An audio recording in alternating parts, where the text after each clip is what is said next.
Oh, hello.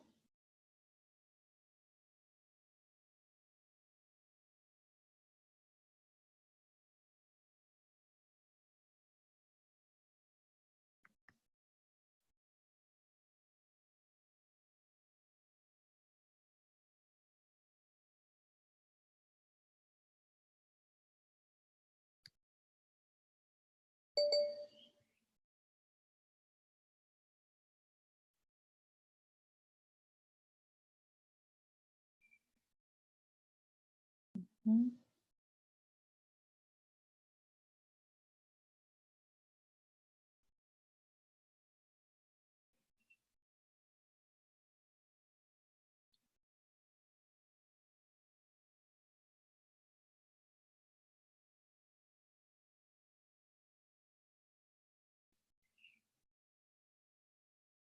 Так. I just would like to check if all work okay. I think yes, we can see it. Great. Very good. Hello, girls. So I just would like to check that all work nice. I see that working very good. Hello, hello, everyone. And we will start after 5 minutes. Milan also will include the insight. And I'm very happy. All works.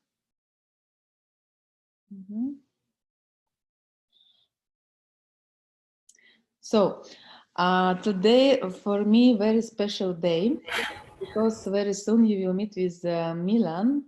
I will say our story, and also people who would like to ask him something more personally, you can go in our Zoom registration. You have 3-4 minutes because previous time people say, Natalia, we wanted also to ask something. You can make a Zoom registration, it's free, and you can go inside the link from the LADA website. If you want, I can send you the link. I think I cannot send you a link from here. Check now if I can. And you can go inside in registration. On astrolada.com, you can find the link from registration in Zoom.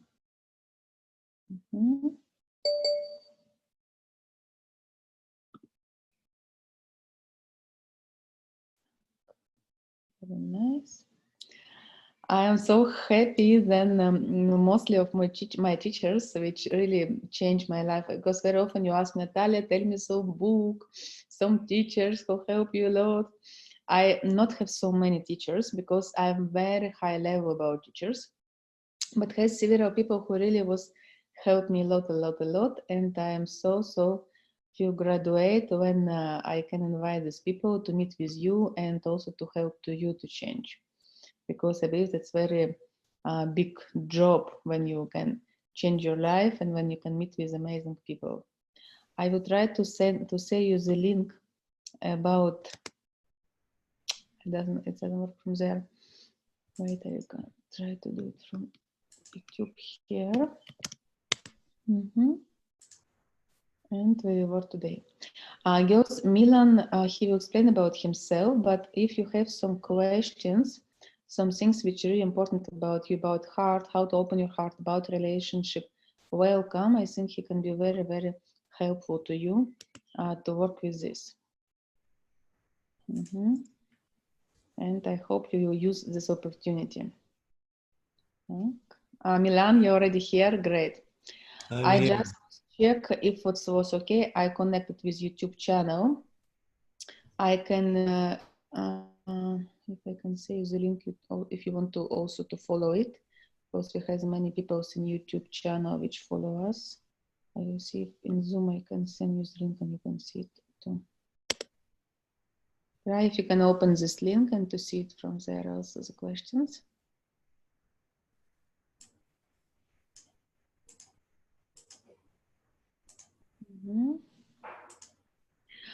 Girls, I will be very happy if you will tell me from which country you are. This is a geographic of the things, from which country you are. India, Israel. Oh, we have somebody from Israel. Romania, England, Canada. which country you are. Good morning, good morning.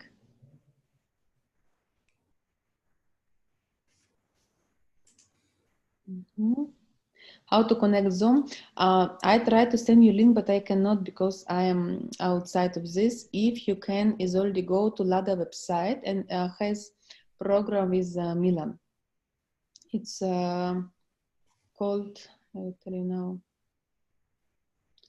Oh, wait, if I can go from this YouTube. Thank you. Go to Astrolada in my page, and maybe you can see it. I will try now to send it here. I can check. Other website and has program with Milan.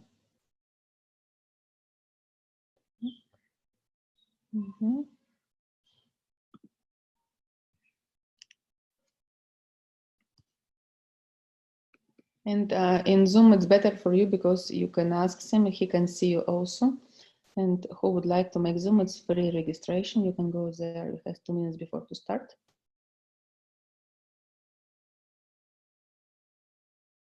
Free webinar with Milan Karmeli. If you go on Lada website and my page.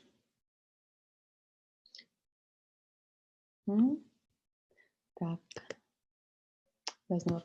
Okay, Ireland, Canada, UK, Canada, France, Greece, hello, Netherlands. Okay. So I think we can start slowly. I prepare, Milan, prepare some questions, and I would like to introduce you a little bit about him.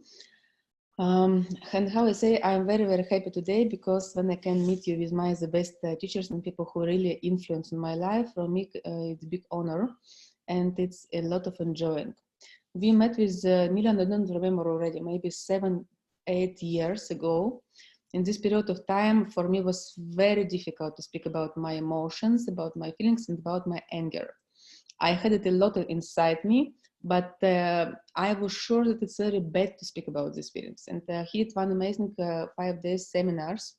It was so strong. I was like a new person. What I like about Milan, he see in your eyes, and like you feel that he see your soul. He can see inside what happened with you, and immediately he see your inner truth. I never saw, I had many teachers in my life, but I never saw what Milan do it, how he can incite you, how you can see the truth of people. It's something really fantastic. For me, Milan, one of person who live through his heart and through his inner truth. And today I would like to introduce you to him. And Milan, welcome to our channel of Lada. And if you would like to say several words about you before I to ask you the questions. Sure. Thank you very much for having me and introducing me in such a generous way, Natalia. So I'm originally from Germany. I grew up in Germany and in the UK. And today I live in Tel Aviv. I have 4 kids. This is, I think, always also an interesting piece of information. You know, do you have family? Don't you have family? Do you know, we're talking about relationships a lot. And my work is in the field of therapy and individual therapy and couple therapy and a lot of group work. And I think once we go through the different questions, I think you will also get quite familiar with the way I think about therapy and healing, relationships, and some of the themes that will also be presented in the webinars. So I suggest we just go right in. Okay. What do you regard as role of therapy? What do you regard? So for me, the way I see life is quite, I would say, complicated. We grow up with a lot of rules. Each one of us come from strong cultures that define how we should live, what is of value. Yes, our values come from when we are children. And so the conditioning defines very much how we think about ourselves, what we feel to be valuable, what we feel not to be valuable. And so I think for many of us, life can be quite confusing, because then we grow up and there's a part in us, I would call it, there is an intuition in us that feels what is right or wrong, what we want to do, what we don't want to do, what feels important and not important. And then there is a strong voice in us that says what we should be doing. So there is a lot of confusion that grows over the years in our life. And therapy is a way for us to kind of find out who we've become over the years of 20, 30, 40, 50, 60 years. Something evolves. We become a certain kind of person. We become a certain kind of personality. But not all of that is us. And the role of therapy is to like untie those dots and to see what can we really say about ourselves, that we say, this is mine. This is not my my conditioning, or this is not my guilt talking, or this is not my shame talking. And of course, many of us also experience a lot of trauma in our life, and trauma usually is not really processed, but also goes into our personality. So just a lot of things. We lose people, some people get sick, you know, there are just so many things that happen through our lives that shape us. And what we often don't really, we don't, what I find really is we don't really learn to talk a lot in a simple way about ourselves. We talk either in a way where our problems become very big and define us, but that also keeps us kind of stuck, because then I'm so identified with being a very specific person, then it doesn't leave out something else that I am. It doesn't give room for our strengths or for our qualities. Yeah. So if I suffered for example, a lot in my life, then that kind of colors who I am, and it doesn't really leave room for the strengths that I have or the qualities that I have. So therapy really brings a kind of a normalization of our feelings into our life, where we look at ourselves in a more, I would really call it a more normal way, a more simple way. And that in itself is very healing. I think another part of therapy is because shame and guilt are very strong feelings in our lives that almost everybody experiences.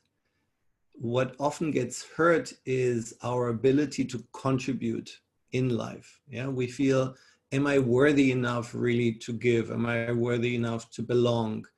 To have a right to contribute, to belong? And therapy is, again, I feel a safe place where we reconnect to something more essential in us, something that we can trust, and where we also come back and feel, yes, I have the right to be here. Yeah, despite my experiences for the past, despite my mistakes, despite the shame I carry for things that have been done to me or that I have done to others, or the guilt that I carry. So this normalization in therapy that is created allows us to step back into life and be part, to contribute, to be in service, to belong, and not so much to see ourselves maybe as victims or somebody who has to work always very, very hard to be worthy of a little bit of love. Yes. No, I just would like exactly what you explained, to remember my experience when I've been with you, when I grew up like need to be very good girl. and I was not allow myself to be angry. And I was sure that if I will angry, so people will hate me. And on one of your exercise, we need it was a space, exactly how you explain the space when you can to be yourself. And first time in my life, I think, okay, maybe little step to show that I'm angry. And I show it and nobody not kill me. And I was, maybe I can little bit more to be angry and little bit more. And finally I was scream so hard and I understood how much anger I put inside myself, and I never allow. And this therapeutic space exactly give me this energy to understand who I am. It's exactly what you explained, to be you, because we play so fake roles to be good girl, good boy, to do something what good from our parents, but you cannot find yourself. And I'm sure that without therapy, you cannot do it. You can all life you be invisible and to suffer. And therapy is the most important in the life.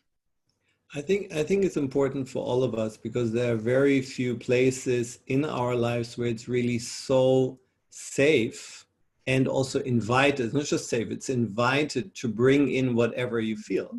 And anger, like you just shared, is a very strong feeling we all have. And this is also why it's one of the webinars. We all have a certain feeling towards anger. Either we love it, yeah, but then probably it takes too much space in our lives, or we're really afraid of it, and then certain things cannot be expressed. Yeah, so in therapy, we really have the space to explore all the different sides to our inner experience. Yes. Yeah. What motivates you about your work? What motivates me? Why you do it? Why you decide to do it? What I really love when I work with people is individually or in couples or in groups is what we create together. Yes, there is, for me, the basis of everything is trust and respect. And that doesn't just come. We don't just trust, or we don't just have respect for one another. Yeah, it's something that has to be worked for. It has to be created. And it needs room to grow. And I love this joint space that is created through openness, through sincerity. And I love to use the word sincerity instead of being serious. And many times we want to be serious about something. I really want to be all in, but it's not about, when we are serious, and there is an interest there. We already have a certain motivation. When we are sincere, we're just available to, we're kind of curious, but in a sincere way. And that's what I really love when I work with people, this joint creation of depth. Yeah, we both come with this curiosity to find out what is really there. Yeah, and of course, we all have a certain idea about what happened to us, or why our relationships don't work, or why don't we proceed in our work? Why are we stuck? Yeah, we have a lot of ideas about who we are, and what is fascinating in this work, of course, is to see always what are the underlying dynamics, because it's very rarely what we think the reality is. It's more often something that it's like a blind spot that we have, and this of course makes the work very interesting for both sides to discover what are the underlying dynamics. And those are also these aha moments in the work where we feel, and something can also relax. Because I think something very important for us in our life is to speak truthfully. Something just happens in us when we speak. It's like what you said about the anger, Natalia. The moment you could express the anger, yeah, it was something truthful in you. It's like a frustration that is there. And then something can relax. And it's the same for us in our lives. When truth can be spoken, something in us finally can relax. And actually, we are so afraid many times of that truth. But when we actually allow it, it's like we come back home. I would And like that's what I also love to create there. Yeah, go ahead. Go ahead. I would like also to share, I know one couple who've been on your seminar 2 years ago. She has fantasy, her father very successful man, and she has a fantasy that her husband need to be the same. But her husband, he's not has this potential, he has different good qualities. And for her, it was very difficult. All time she tried to change him, to change. And when she come on your seminar, they've been together. First time she really see him. That he is not her father, and he cannot be. And there was before divorce, and they wanted to divorce. They have one baby, and after your seminar, they have second baby. They are together. She totally accept this role that she is not her father. But most interesting that she also try all time to be very successful. With first baby, when she births, she immediately go to work with laptop like this. When she understands her inner truth, she say, it's not me. I don't want to be like my mother, because her mother was like this. She was very working. And I don't want my husband to be my father. And she totally changed the model. Now she has second baby. She stay home. She really enjoy every moment. And she say, I stay in my inner truth. First time in my almost 40 years, I come back to myself. And it's really, when I see the results, what happened, it's so beautiful process. And I will say after which happened with it, but very beautiful process. So do you see a connection between therapy and spirituality? How it for you? I think this is a very interesting theme, because spirituality is a word that is used, I think, very lightly today. We also, through the introduction of many practices like yoga and meditation, so we easily speak about spirituality. But spirituality has a lot to do with therapy. Spirituality essentially has something to do with non-separation, with inclusion. Yeah? And that is something where we don't separate. It's not about me. It's about belonging. And I don't even want to talk about spirituality, because it would be arrogant of me to speak about it. But in connection, because I'm in a way on my own journey in creating a place where there is less and less separation. But what I see the role of therapy is when we allow everything to be included, when I don't have to leave certain parts of myself out anymore. I don't have to leave the anger out, or I don't have to leave the shame out. I don't have to exclude anything. Something integrates in me, and that is really what we're looking for. And this is so Adyashanti, who's I love this teacher. He says it very beautifully. Therapy is about growing up, and spirituality is about waking up. Yeah. So in a way, therapy allows us why grow up, because we don't play the game anymore of this I allow to be part of my life, this I don't allow, this I will repress, this I will show, here I will stay in control, and here I will let go.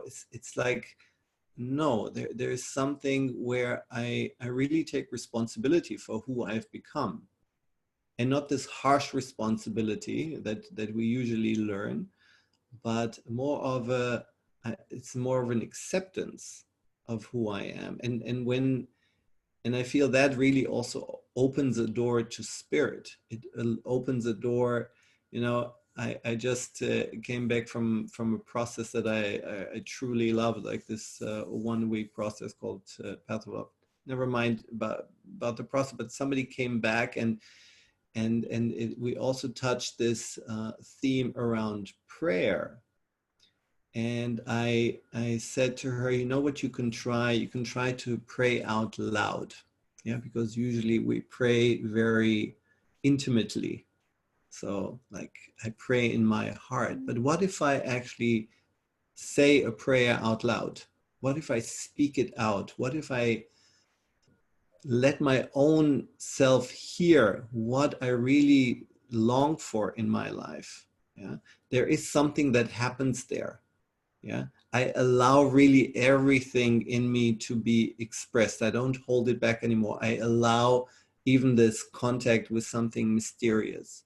So there is something about therapy that, because it's so inclusive, we don't exclude anything anymore. It's in a way also, it allows this bridge to spirituality, which is about non-separation.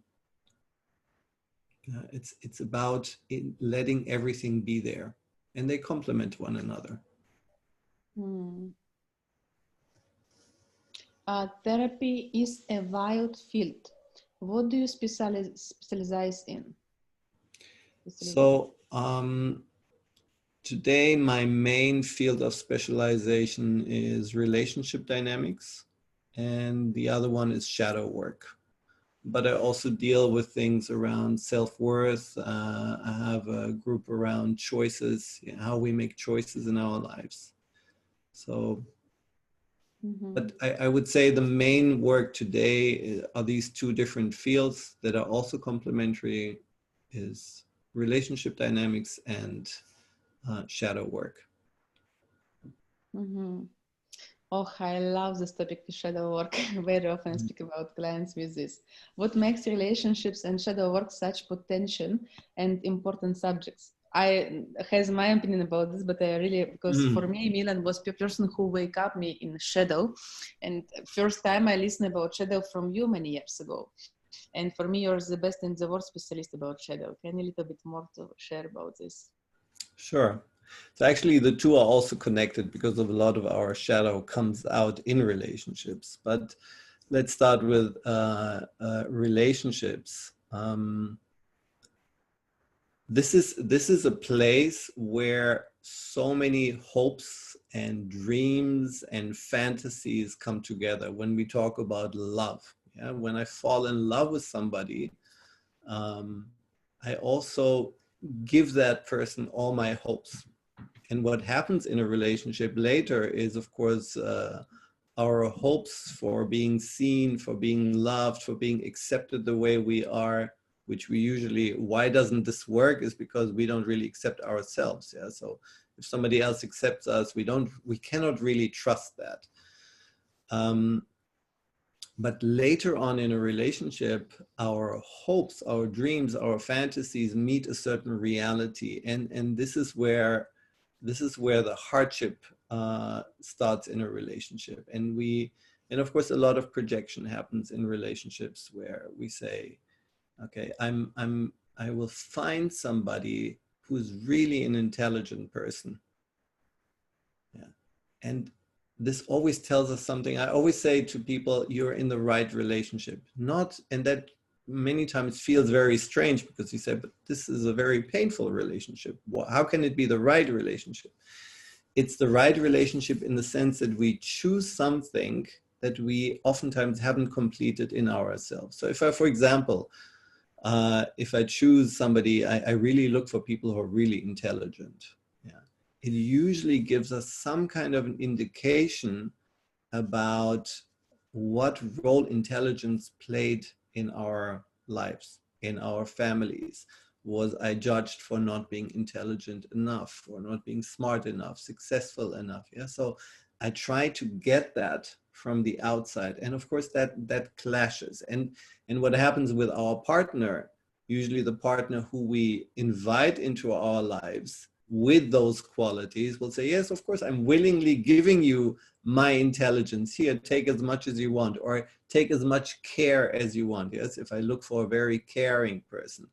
But at some stage, we feel that we don't want to give it anymore. We are willing to do a lot at the beginning of a relationship just for that connection, for that hopeful connection. But afterwards, we feel kind of manipulated or used. And to look at this dynamic, to understand it, I find that so important. I think there is no other place in our life other than relationships where, because we make a commitment to each other, there is this potential that we can really heal something. Yeah. What is the commitment for? The commitment is for not running away at the first opportunity when we see actually, oh, this is not really what I wanted. This isn't what I signed up for. This isn't what I was hoping for. Yeah, you're not the promise that I thought about. But to stay and to become vulnerable towards one another, yeah, is to really show. And the interesting thing here is, for many people, that's actually not a very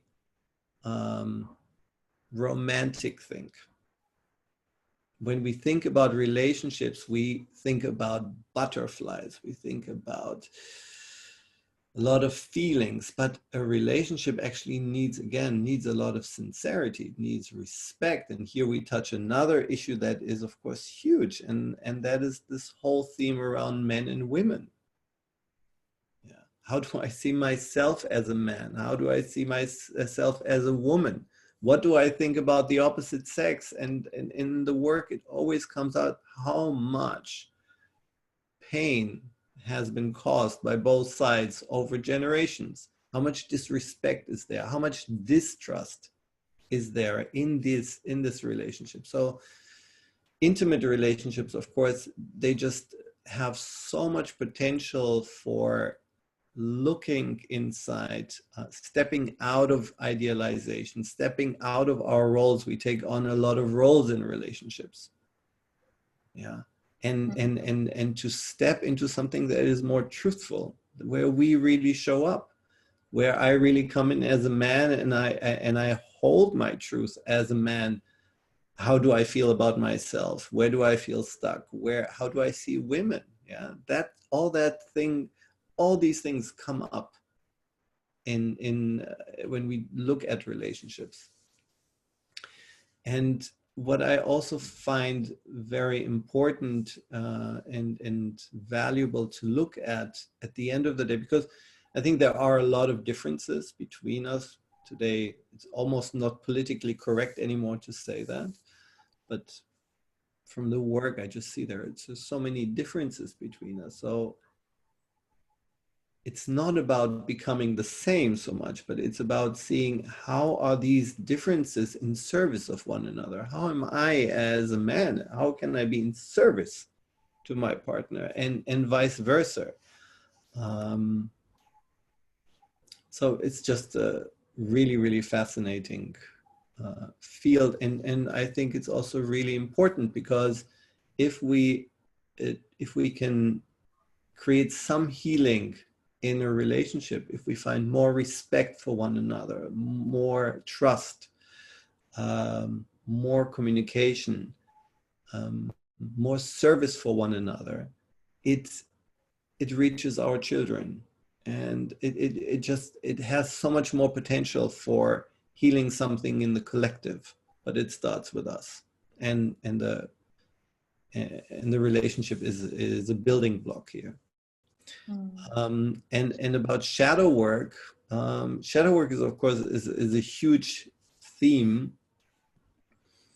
And just to say, because for many people it's just a word, just to frame it for a moment, shadow work addresses the parts in us that we don't really like to look at.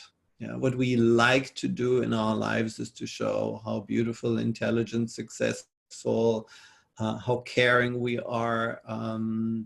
Yeah, we usually don't so much like, and actually here I will say something in a moment that makes it a little bit more complicated, but it's important. We don't really like so much to show the vulnerable side in us. Yeah, we rather show only a certain part in us, and that creates a sort of disconnection in ourselves, because there is always this fear in us to be exposed. We all have that part that is in constant fear of being exposed for something that others can find out about us, that we know exists. Yeah, it's things that we have done, it's secrets that we keep. Yeah, it's many times about shame, guilt, secrets. But what's also interesting, the shadow side doesn't only have to do with those things that we hide, but it also sometimes our suffering can be a shadow side because we use it as a protection. Yeah. So actually our shadow is that we don't want to show our strength. That can be a shadow.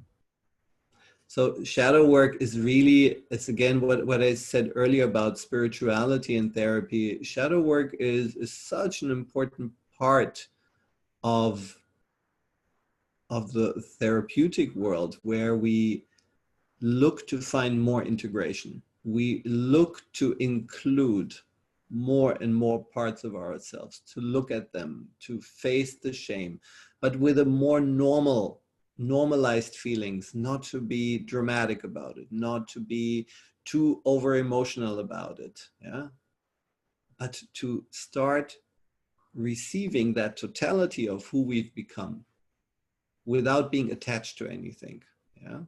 So that is really the benefit of shadow work, and it's kind of stepping out of the control, because what we do when we don't want to look at our shadow, we want to stay in control. Yeah. And the beautiful thing actually is, the more shadow work we do, what we feel is we feel much more in control than we are, because there's not this fears. The fear is not so strong of being exposed. There is more self-love. This is really about self. The shadow work is totally about self-love. It's about showing myself to myself who I am. Owning that somebody asked about worthiness. Yeah, when I do workshops on worthiness, it's basically about shadow work, because it's about allowing myself to see myself in all those different parts. And that in itself creates a sense of worthiness, because I can allow myself to be complete. I don't have to split myself into those pieces the way I do it usually. We all have a very strong inner judge that all the time like pounds us and says how terrible we are and how much better we should be and how much more beautiful and successful. And yeah, so this work is really about self-love. Oh, I go in trance when I listen to you. I come back in memory when I was on your seminar, and it was one of the most beautiful exercises which I did in my life, when we, not to explain this exercise, but shortly, when we need to bowl the men in our generations. And I, at this moment, even don't realize how angry and how bad feeling I have about men in general, because I suddenly remember story when my grandfather, he was very bad with my grandmother, and some story which I never saw, but I always listen. And in my unconscious mind, so deep, stay a lot of fears. And all the time I wanted to be good, because I think if I'm not good, it's too dangerous. It meant you hurt me. And I never listened what I want, what is my needs, and my shadow was to play this role, to be comfortable, and to stay in my fears, to be very small, not to allow myself to be myself. And it was first anger, but after it's really come trust to men, trust to share, trust to open my heart. After this, I had muscle pain. All my body was pain. 1 week I couldn't move my body. I was shocked that from psychological, when you open something in your soul, in your brain, your body reacts, your body remember. It's memory in our DNA, it's our cells inside. It was very deep when you go out of shadow, and when you really accept your shadow, when you can love yourself even if you're not perfect, when you can love yourself even if you're lazy, or if you're stupid, or if you're don't know what is correct, or even if you do something bad, you steal something, or you do, and again you love yourself. It's exactly somebody of you, right? Can you talk about self-worth? It's about this. When you really can be connected with yourself, to see your inner truth of your family, because I belong to this family. It's like to say I don't accept them, but it's part of my family. And Milan was helped me a lot to see this, and to see it through love, not through judgment, because when we judge, we go more far away from yourself. To see it through love, through forgiveness, and through accept it and to belong to this. It's beautiful work. What you're doing, it's really beautiful work. You do many topics. I know at the moment we choose, highly recommend, I hope Karantina will finish and we plan to make one seminar with Milan will do. We will put information on the website about shadow work. He has an amazing, beautiful seminar about this and about relationship, one of my favorite. But now we prepare 2 webinars and we chosen 2 very important topics, anger and trust. Can you tell us about these themes and what people can expect from this webinar? So for you think it's maybe fundamental, because at least it's very fundamental when first to work with your angers and after you work with your trust. Why you choose this and why it's so important to work with this? What it's for you, anger and trust.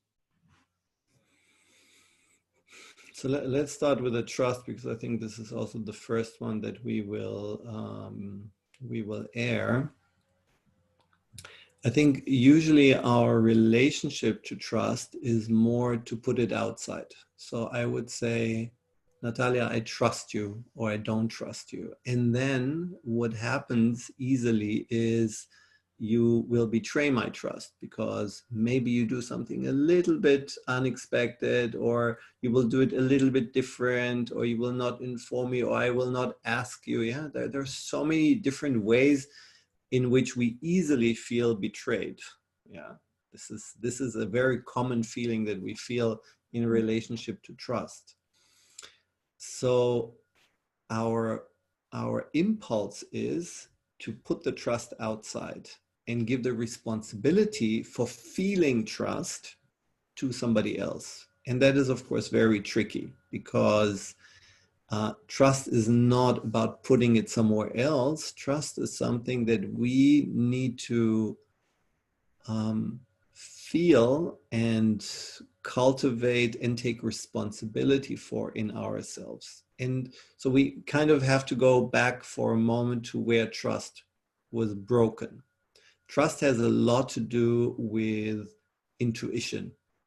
Yes, I intuitively trust something in my gut. Yes, and I either go with it or not. And that's kind of where we feel self-betrayal many times, when I say, oh, but I knew this. I knew I shouldn't come closer to this person. Knew I shouldn't have bought from this provider or done this or that. Yeah, we know this. Yeah. And I didn't trust my gut feeling. And that is something that very often was really disconnected very early in our life, because it even starts with these little things, you know, where we see maybe our parents fighting. And then we go to our parents and say, but so what happened? Are you angry at each other? And our parents then say, no, everything is fine. Yeah. So very early in our life, we kind of lose the trust in our own intuition. We lose the trust in our own words, yeah, in the way we interpret the world, because we are told that what you think either is not true, or it's not valuable, yeah, or you cannot really, it's not worthy of consideration. So trust is something that we have, and I think this is a very important point. Trust is something that we have when we allow ourselves to move. And that's exactly the opposite of what we are taught to do. We are taught to become something. So we are taught to become a doctor, a therapist, whatever it is. Yeah? We're taught to become something. And whenever we are taught to become something, as a man, woman, as a profession, as a friend, as a lover, as a partner, yeah, it means there is something that is rigid in there. Because if I'm one thing, I cannot be something else. Yeah.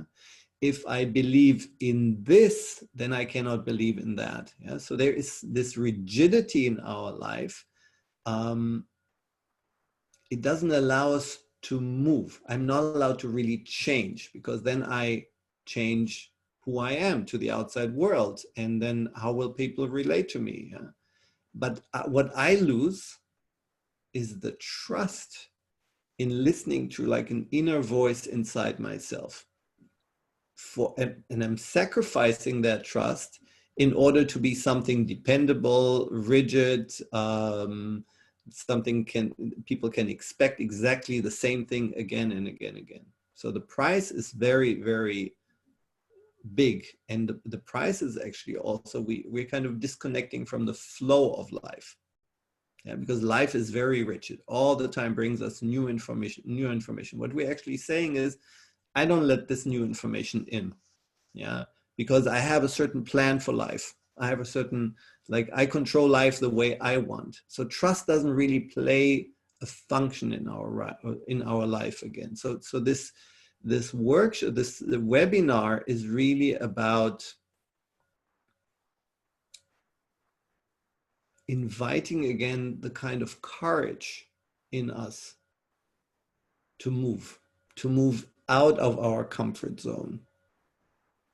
Yes, to listen, to really truly listen, to become available, to be here right now, and to see what is really, what makes sense. Where we have all this natural sense of what is right or wrong, what feels good or bad, and we have that, but many times we don't listen to it.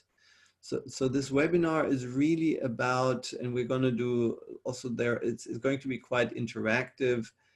It's a lot about allowing ourselves to be available. So it's this whole webinar is about getting a new perspective on what trust is, not so much about trusting others, but finding something that I can trust in myself, and more to become agents ourselves and not so much depend on the outside, and to play.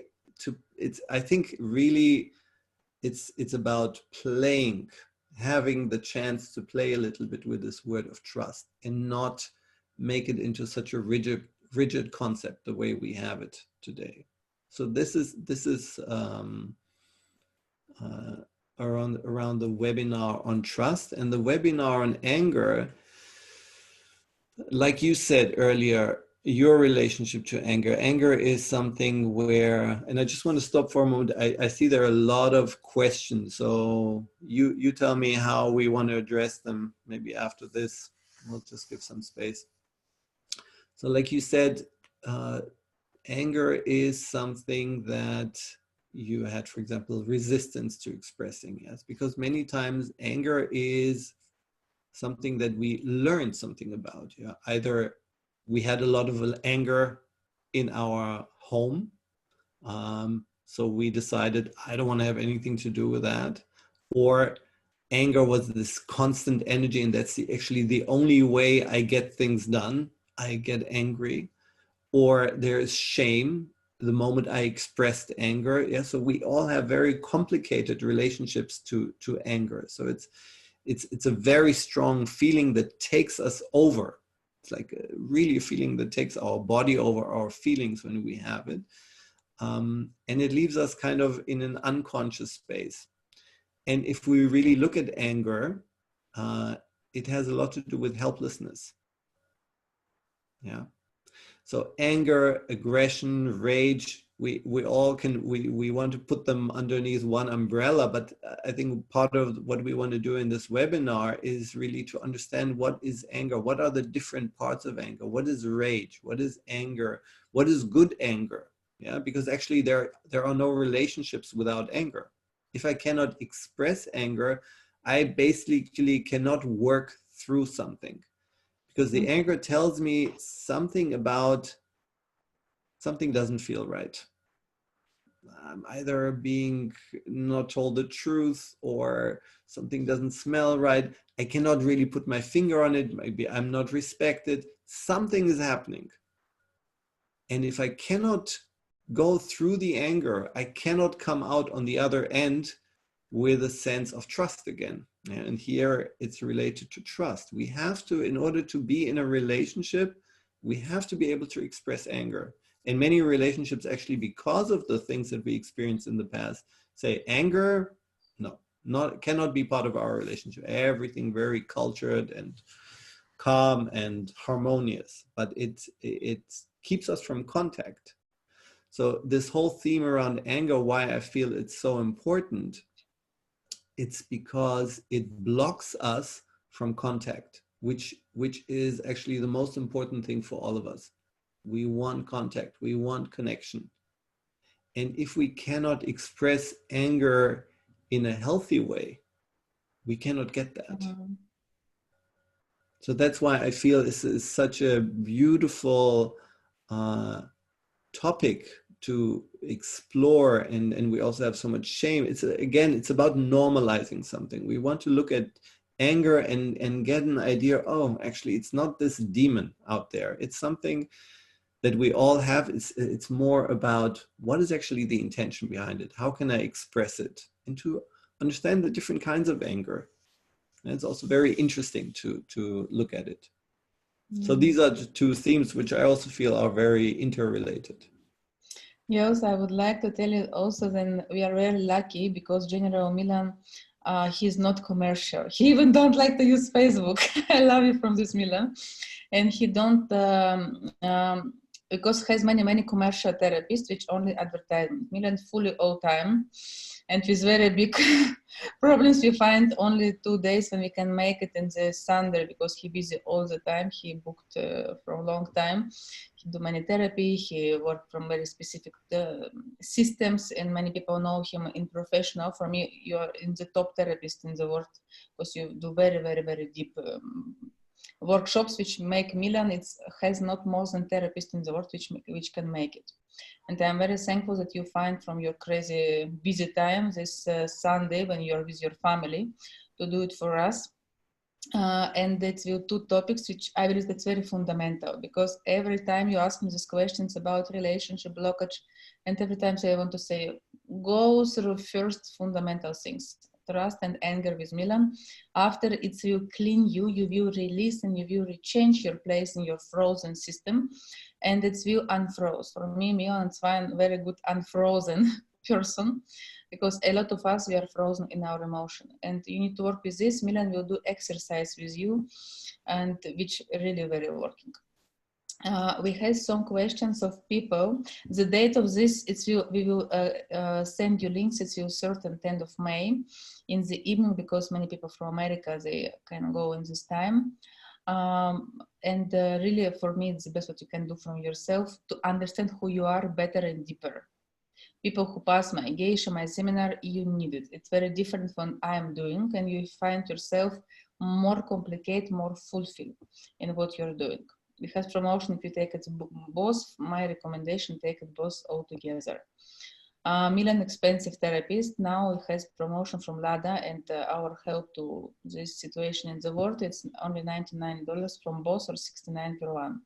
It's you will receive more value from this. Highly recommend. We will put the links in Lada YouTube. You can find it after, and Lada website you can find it and to buy it from there.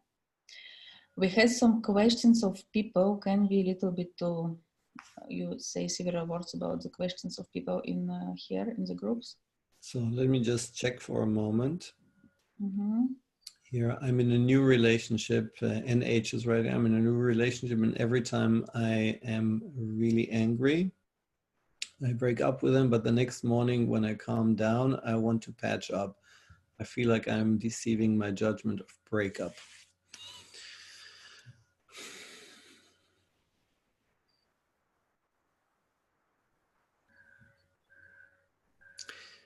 Whenever we are very angry, there is a very big expectation that we have towards somebody. And usually when we come with a big expectation into a relationship, the other side feels obliged, feels almost manipulated to meet that expectation. And this is probably also where there's a certain part that is unconscious about the anger. What is it really that makes you angry? Or what is it really that is expected? What would really bring a certain calmness or satisfaction, I would say, into your system if that expectation was met? Although when we are very angry, there is usually, again, I talked about these hidden dynamics. There's something else playing out.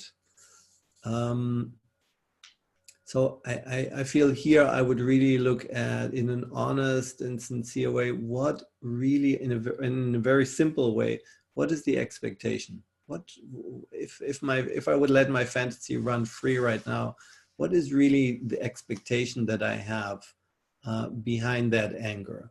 What is it really that I need? And many times it has something to, I need attention. So it really hits a very vulnerable level inside of us. And the anger, of course, what it does, it doesn't really make us vulnerable. When I'm angry, I don't feel vulnerable. Both sides, because the person who receives the anger also doesn't feel vulnerable because he feels attacked. So here I would really take a moment to look in a vulnerable way. What am I afraid that I won't get, or that I will miss, or that where I won't be seen? I don't know how we are with time. Should I look at some more, Natalia? Yeah, we have 12 minutes more. We have time. So Patrice is writing, how can you contact Milan? You just look for Milan Karmeli. I get more and more emotional the older I get. Crying, could this also be anger?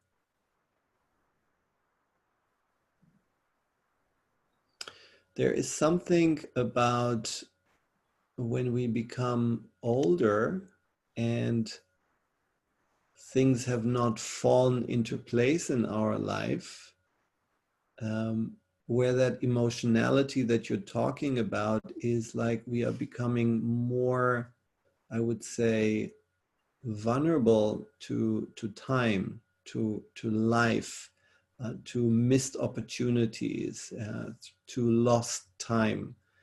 And the crying, I feel, is related to that. Yes, the crying is, what have I missed here? What have I lost touch with? Can I reclaim that? Maybe anger is a part of that. Maybe because you didn't express anger in certain situations, you actually lost certain connections, or you had to sacrifice a lot. So that's what I sense around that question from Patrice. And Birute, yes, go ahead. We have in Zoom some questions. How to show the vulnerable side? Can you give an example, please? Okay, that's a beautiful question. Because vulnerability is also such a big topic, and I think often a misunderstood topic. What we often think about vulnerability is we think that if I tell you what I need or what I feel, you should actually hear that and provide for it and take away that strong feeling. Yeah. But vulnerability is something quite different. Vulnerability is to show who we are, because we are all, just by being human beings, we are very vulnerable. Just looking at this corona crisis, look how vulnerable we've all become. Yeah, with social distancing, we can't travel, we might have lost our jobs. Yeah, there is a huge vulnerability by being alive, by allowing connections, by being in a relationship, by having children. Yeah, it makes us vulnerable. Life makes us vulnerable. So to be vulnerable is actually to be, I would almost say, is like to show our normal side. Is not to show our special side. It's something simple. It's about showing up the way we are. It's about showing up what we feel right now without making it bigger or smaller.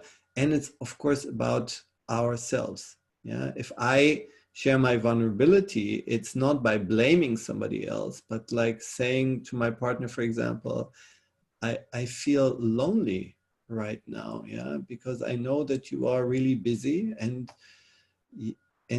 I just feel that this loneliness around you or next to you. And it's not asking for anything from your partner. Or you could also ask something, but it's about you. Yeah, we are vulnerable when we really talk about ourselves. So I hope I addressed that. It's a very big topic. Mm-hmm. How can I, oh, what an interesting question from Jane. How can we differentiate between narcissism and deep self-love? Well,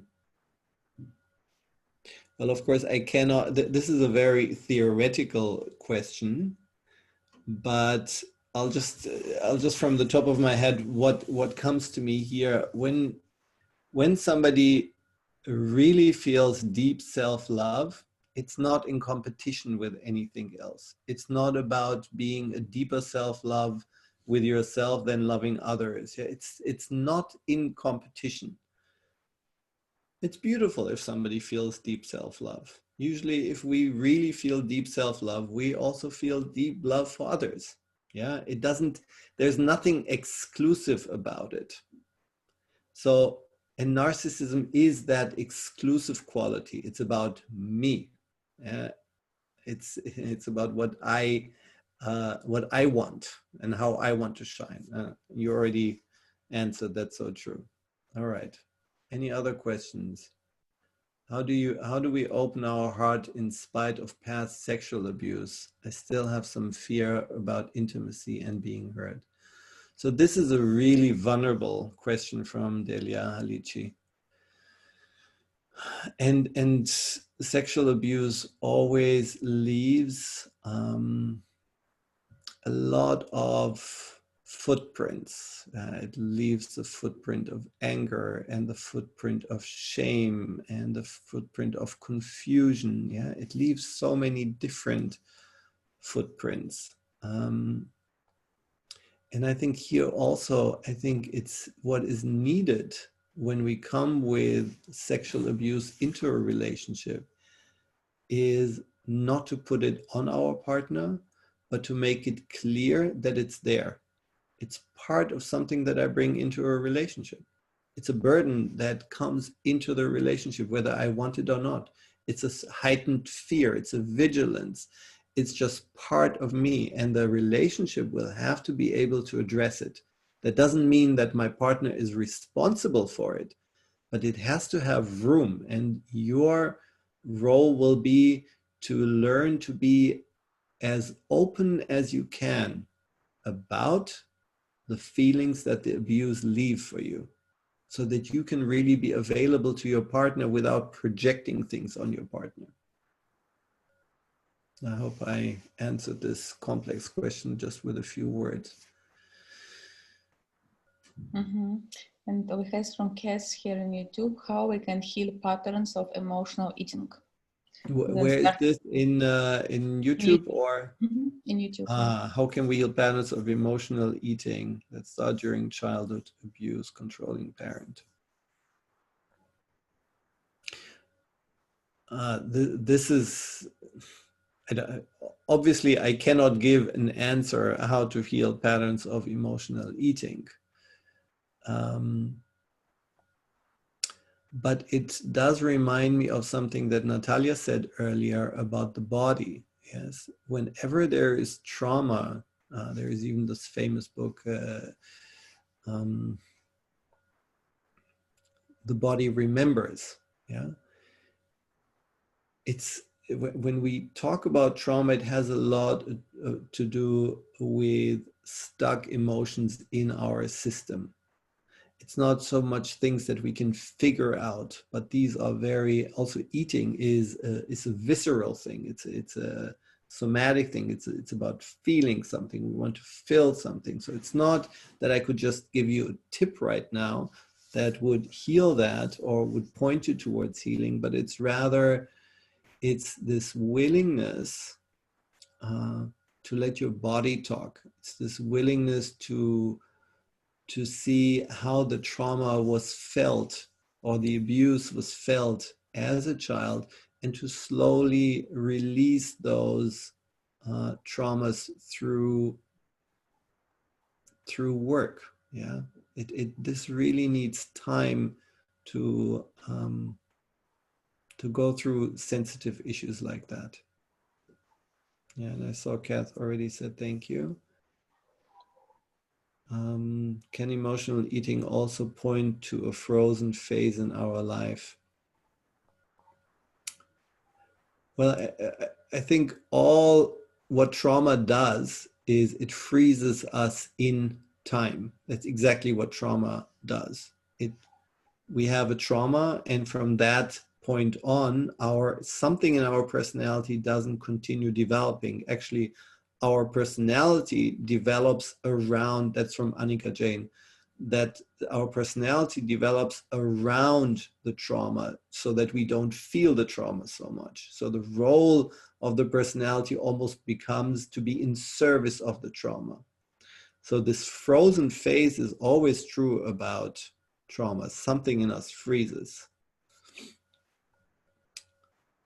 Creepy Kita, how can I detach from a toxic relationship?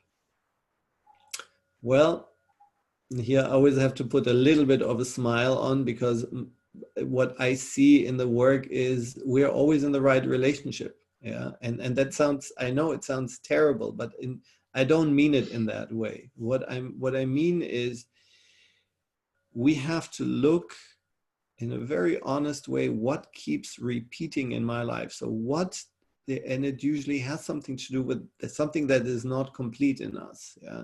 We are repeating something because we cannot give it to ourselves. Yeah. If I take this example before of intelligence, if I keep on looking for people who are really intelligent people, or if I keep looking for people who are successful, yeah, there is something in me that cannot be successful in my own right. Yes, I'm giving it to somebody else. So if I'm in a toxic relationship for whatever reason, yeah, because that person doesn't respect me. So if I meet this place of lack of respect over and over again in my relationships, it tells me something about how do I respect? What do I understand to respect to be? How do I respect myself? What are boundaries? How do I protect them? How do I take care of them? Yeah. So it's always, if I'm in a toxic relationship, it's always good to look at what do I look for in another person to hope to get that I cannot give to myself. And there is one more from Mani. The last. The last one. Okay, so real love means that knowing without talking each other and by acting according to partner's feeling, isn't it? Absolutely not. And I think this is such an amazing question, yeah? So the question basically is, isn't real love that we can read each other's lips and that love actually provides for all the things that are needed in the relationship?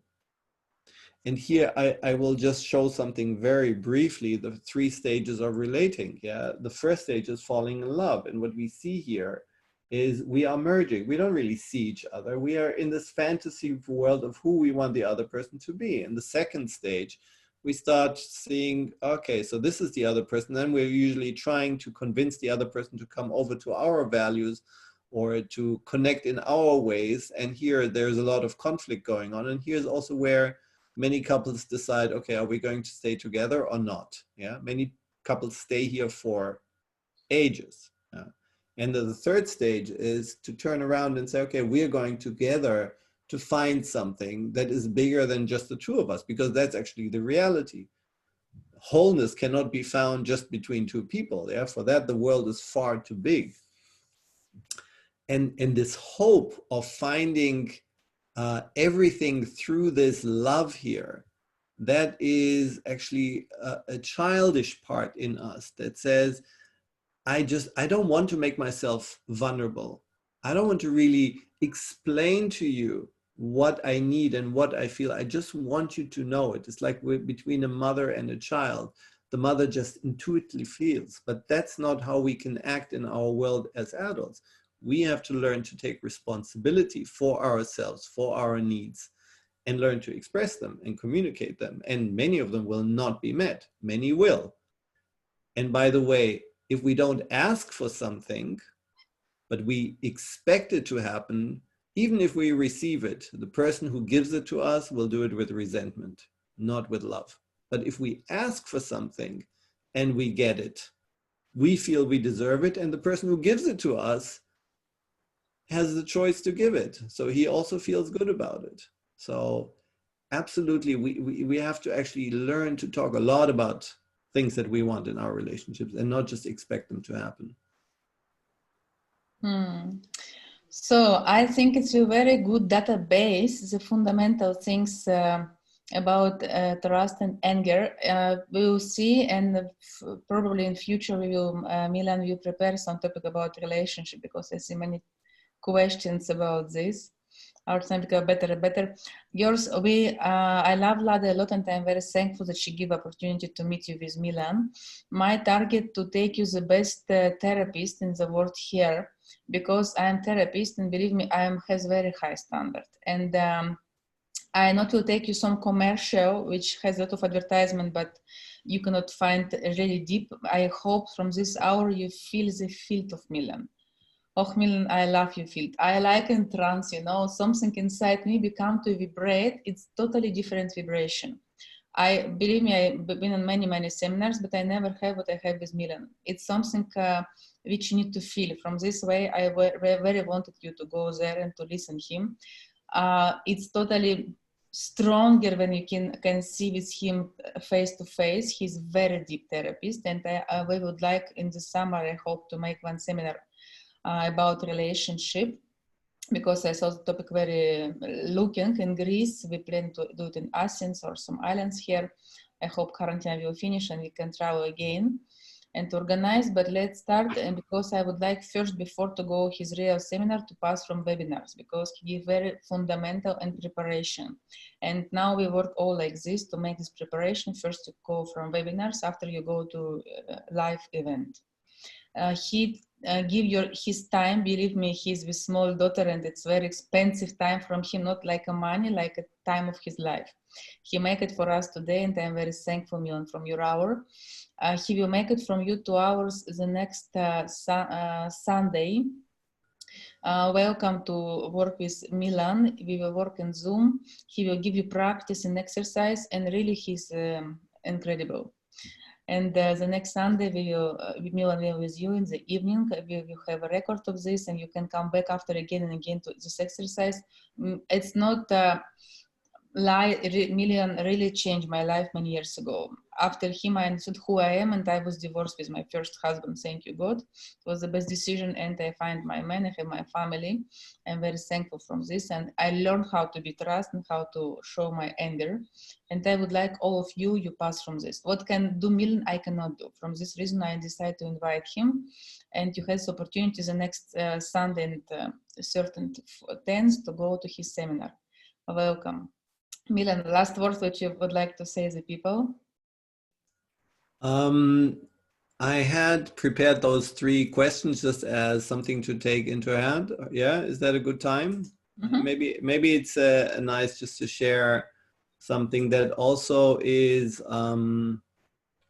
speaks a little bit about what the kind of work that we're doing, or gives you a feeling of the kind of work that you can expect from me. So I thought about a few questions that you can take to heart in the meantime. So one is, what has repeatedly shown up throughout my life? Yeah, so if we look at our life from age, whatever, whenever we become conscious, 3, 4, 5, 6, 7, yeah, what keeps popping up as a theme? Yeah, and what does it point me to? That is essential. Usually something, yeah, maybe there's a very strong curiosity, or there's a strong creativity, or maybe there is this communication ability in me. Yeah, something that always shows up, if it has been realized or not. Yeah, but it usually shows up. There's something that like bursts through our essential being. Yeah, what does that point me to? That feels to you as essential. The second question could be, what is my relationship to truthfulness or authenticity? Yeah, our truthfulness and authenticity for this kind of work is just so paramount, is so important. But of course, many times we're not invited to be truthful or authentic. On the contrary, be the way I want you to be. Don't be honest, because that disturbs the flow. And to see, so what is my relationship to truthfulness and authenticity, and how much do I also orient my life around it? Do I really try to bring that in, and how? And the last question, what makes me angry? And here it speaks to the theme of anger. What makes me angry that I hold back and don't express? You know, many times our anger is actually kept inside and not expressed.